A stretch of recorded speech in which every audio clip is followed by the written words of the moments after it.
Madam Secretary, it's good to have you back at the podium. Thank you, Margaret. I'm glad to be back. Question for you. Is there anything you'd like to see the Algerians do differently in response to the hostage situation that's underway? And more broadly, are there security or policy implications for Westerners, Americans in the region because of what's happening in Mali? Well, Margaret, thanks for asking that very timely question. And let me start off by saying that I spoke with the Algerian Prime Minister Salal yesterday. I expect to speak with him again this afternoon. Our counterterrorism experts have been in close contact with their Algerian counterparts throughout the last days. And we've also been in close consultation with partners around the world, sharing information, working to contribute to the resolution of this hostage situation as quickly as possible. Now, let me say the situation is very fluid. It's in a remote area of Algeria near the Libyan border. The security of our Americans who are held hostage is our highest priority, but of course we care deeply about the other Algerian and foreign hostages as well. And because of the fluidity and the fact that there is a lot of planning going on, I cannot give you any further details at this time about the current situation on the ground, but I can say that more broadly, what we are seeing in Mali, in Algeria, reflects the broader strategic challenge, first and foremost for the countries in North Africa and for the United States and the broader international community. Instability in Mali has created the opportunity for a staging base and safe haven for terrorists. And we've had success, as you know, in degrading al-Qaeda and its affiliates' leadership and actions in Afghanistan and Pakistan. We've seen the great cooperation led by African troops through the UN mission that we were just discussing in Somalia.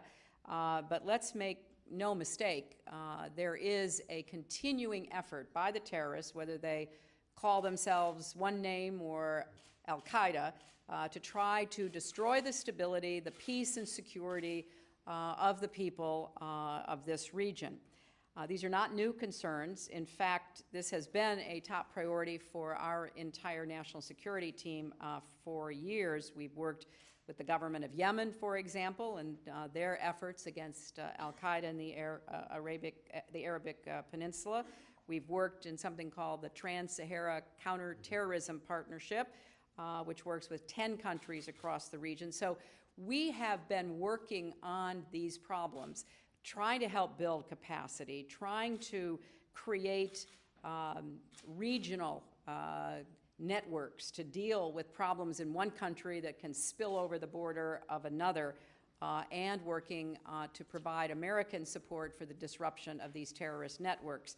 At the UN General Assembly in September, we made the situation in Mali an international priority with a central focus on working to have an international response. I certainly among a number of officials in our government who've met and worked on this issue over the last weeks. In fact, in October, I flew to Algeria for high-level talks with the President and others in responsible positions in this security area, trying to determine what more we could do to strengthen our security ties.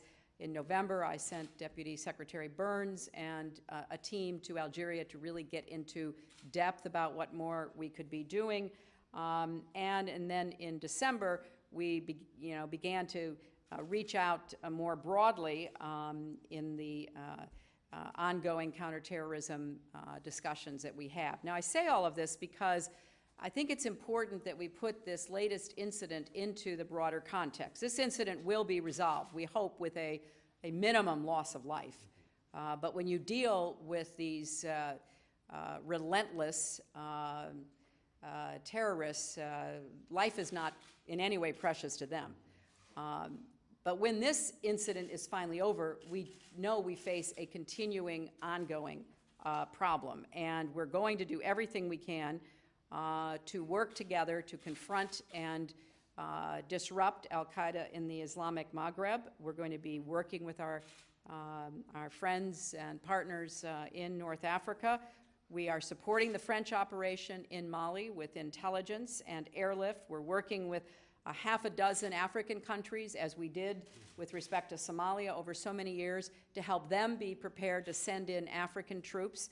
In fact, by this weekend, U.S. trainers will be on the continent to offer pre-deployment training and sustainment packages for ECOWAS troops, and we are prepared to fund airlift for those troops into Mali.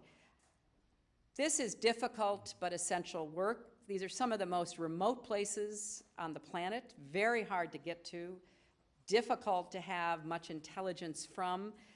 So there's going to be a lot of work that has to go into our efforts. But I want to assure the American people that we are committed to this work.